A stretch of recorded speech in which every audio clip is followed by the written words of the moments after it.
Assalamu alaikum, fellow students. We are here with Major General retired Dr. Shahid Ahmad Hashmat. General Sahab is a retired general from the Pakistan Army. Besides serving on various command, staff, and instructional assignments, he commanded a Pakistan Army contingent as part of a UN peacekeeping mission in Haiti. He also served as military planning officer and officer in charge, Generic Planning Unit at the Department of Peacekeeping Operations, United Nations Secretariat, New York. Jansab holds a master's in military science, war studies, and international relations, and a PhD in international relations. He has contributed many articles on national security and international conflict resolution, which are published in various prestigious journals.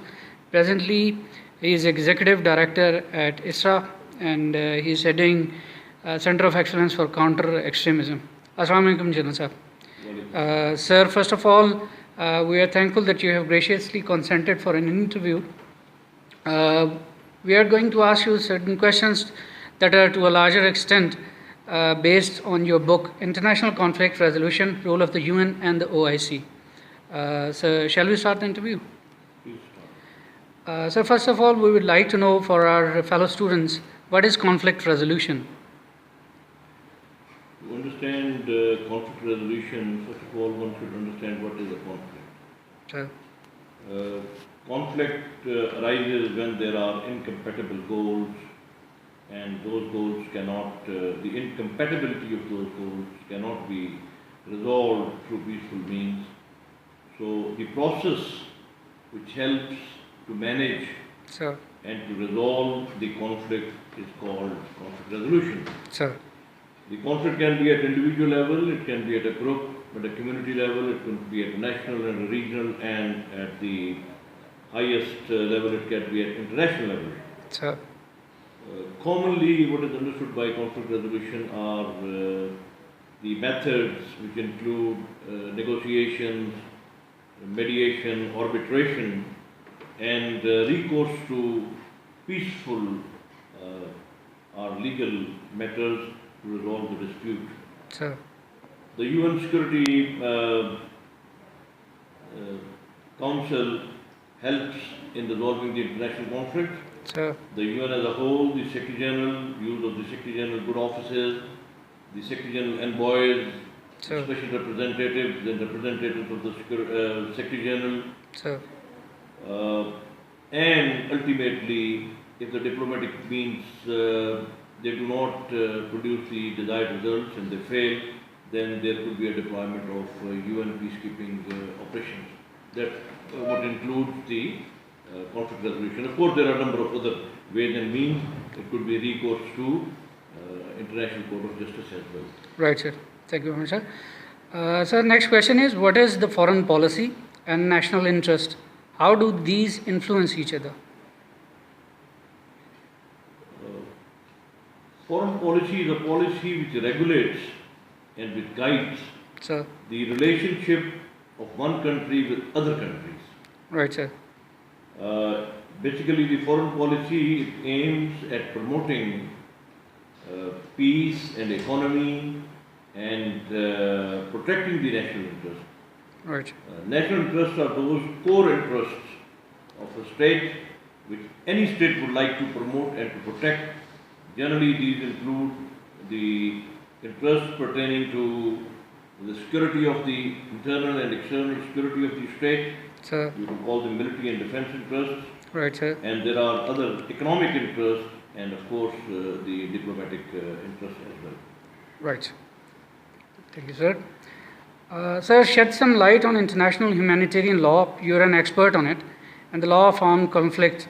Is this law applicable in situation of armed conflict between India and Pakistan? Let me clarify that I am not expert on the international humanitarian law, but I am a student of international law. Sir. International law and international humanitarian law. Sir. The international humanitarian law or law of armed conflict, commonly known as IHL and LOAC, Sir. is a legal framework which is applied to the armed conflict situation or to the war situation. Sir. On humanitarian grounds, these are the measures which primarily focus in limiting and mitigating the effects of the armed conflict, Right, the sir. war. Sir.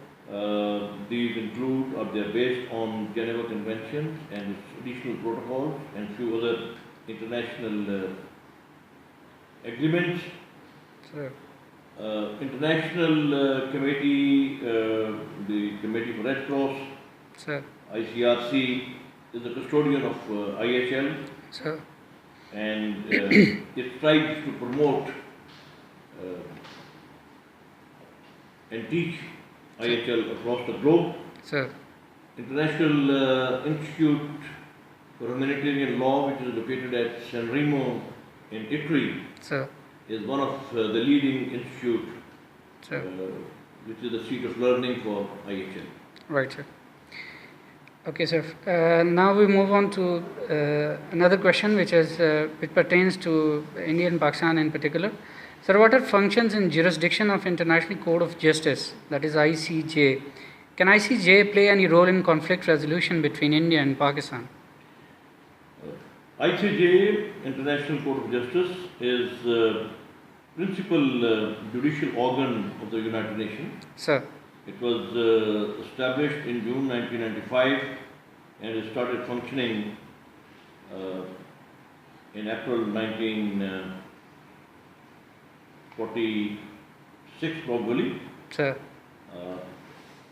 I suppose 48. Sir.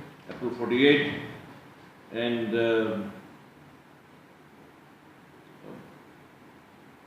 its seat of the court is at Hague, Netherlands, Sir. and it functions to settle the disputes in accordance with the international law. Sir. And the second function is to give advice or advisory opinion on any legal matter pertaining to the international law which is referred to it. Right. It primarily works on the consent of both the parties. Sir. The parties to a dispute have to give their consent to the proceedings of the ICJ Sir. and give their undertaking to accept the decision. Right. In case of India and Pakistan, there are numerous disputes. Sir. The primary dispute is the Kashmir dispute, Sir. for which India and Pakistan both are engaged to accepting the United Nations interference, United Nations mediation and arbitration. Sir. Of course, this issue has not been taken to ICJ. Sir. But there are a number of other issues which pertain to the water dispute and some other areas. Sir. Generally, as far as the major dispute, which is Kashmir, is concerned, India has always hesitated in accepting the jurisdiction of International Court of Justice. Pakistan has also not taken up this case with the court. So I don't find, as of today, I don't find much of the role to be played by ICJ as far as the disputes between India and Pakistan are concerned. Right, sir. So kindly throw some light on the role of UN and OIC in particular for resolution of Palestinian conflict and Kashmir dispute. As regards the role of the United Nations and OIC vis-a-vis Palestinian and Kashmir dispute, first of all, we need to understand that UN is responsible to maintain international peace and security. And Palestine and Kashmir are two oldest disputes which are lying pending for resolution with the United Nations and with the UN Security Council. There are numerous resolutions which have been passed by the United Nations General Assembly, the United Nations Security Council, both in case of Palestine and in case of Kashmir. But unfortunately, nothing much has been done beyond the passing of the resolution. The ground realities have changed a lot since 1948, when both these disputes arose, and the international community, for various pragmatic political considerations or geopolitical consideration, is not showing any keen interest to play its role in both these disputes. As regards OIC, of course, the OIC must play a very decisive role and effective role Sir. in helping the resolution of these two disputes. Sir. But unfortunately, the OIC does not have the capacity to do it. Right, sir. In fact, it doesn't have the willingness as well. Sir. It has also passed countless resolutions, both in Kashmir and on Palestine, but unfortunately, it has not been able to do anything practically. And I don't foresee that the OIC in its present shape Sir. has any capacity Sir. to do anything about the resolution of Palestine or about Kashmir. Okay, sir.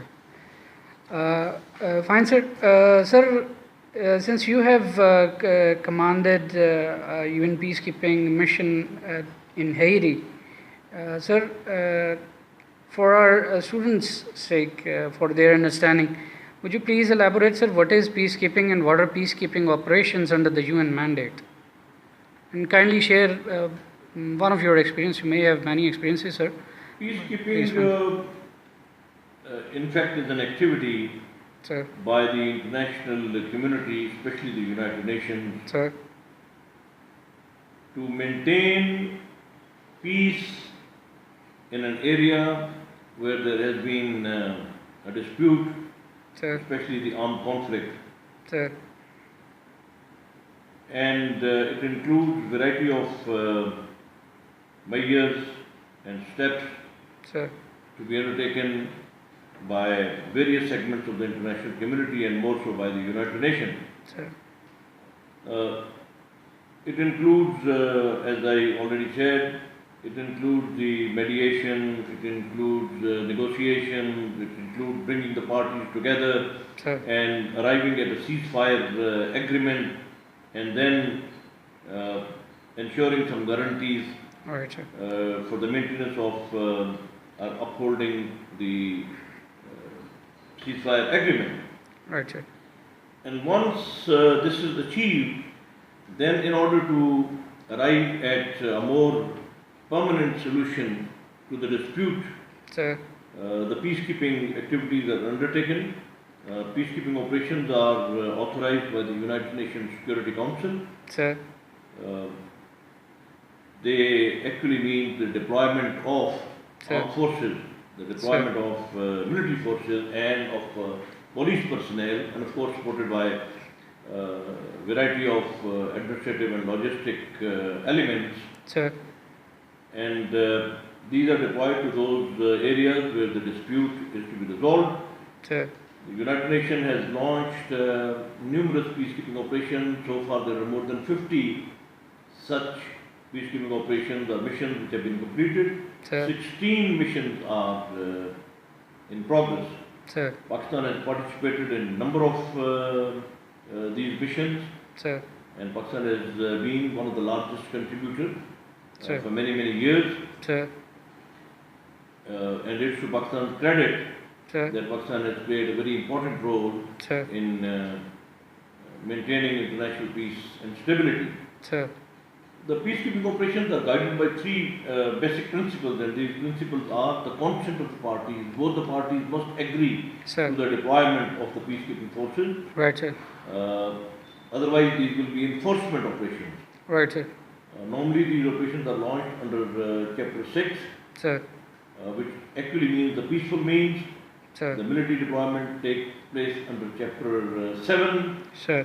with limited authority for use of force, Sir. and then beyond that is the enforcement operation. So the first principle is the consent of the parties. Sir. The second one is impartiality, and the third one is no use of force. Right, sir. And use of force only in self-defense and in the defense of the mandate.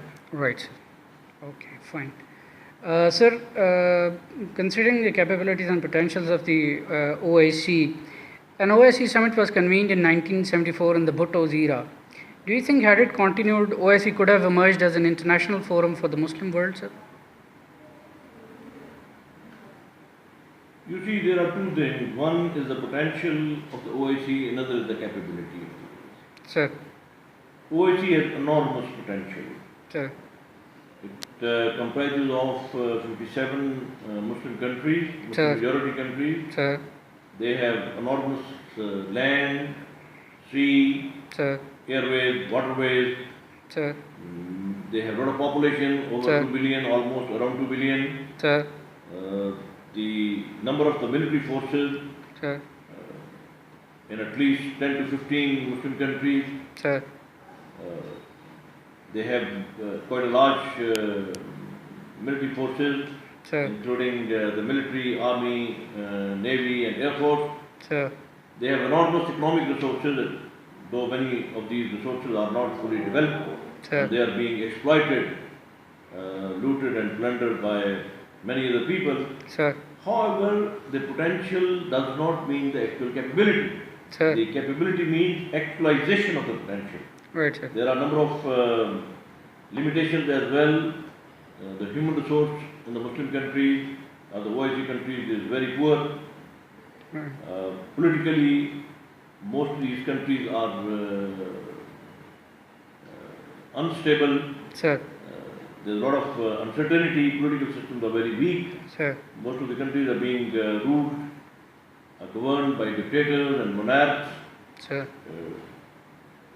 Even where there is a symbolic democracy, it is more of an authoritarian rule. Sir. There is no rule of law. Sir. Economically, they are underdeveloped. Sir. And more so, there is no cooperation among the Muslim countries. Sir. Now, situation in 74 was very different. The political leadership, primarily the two main leaders, like Mr. Bhutto and Shah Faisal, Sir. those who are primary engines to steer and drive the summit of the OIC at that time. Sir. But unfortunately, nowadays, you know that there's more of a division. Sir. There are very serious problems in Afghanistan, there are serious problems in Middle East, number of other countries like in Middle East like Iraq and Syria and Libya. There's a dispute between Saudi Arabia and Iran, and very recently there's a new dispute which has come up between Saudi Arabia and Qatar. Sir. So under these circumstances, and especially with the lack of visionary leadership, Sir. I don't think that OIC is in a position to play any important role at the international level. Sir. First of all, I think they need to put their house in order. Sir. They have to reach up to some minimum level of political consensus. Sir. There has to be a political unity. Sir. There has to be a cooperation in commerce and trade. Sir. The exchange of kind of a cooperation between at a social and a cultural level. Sir. And then I think the OIC can think of playing a more important role at the world level. Right. Sir, it's been a pleasure to have you with us for an interview. Sir, and thank you very much that you have spared some time from your busy schedule. We are so grateful. Thank you very much, sir. Thank you for your time. Thank you. Bye. Welcome.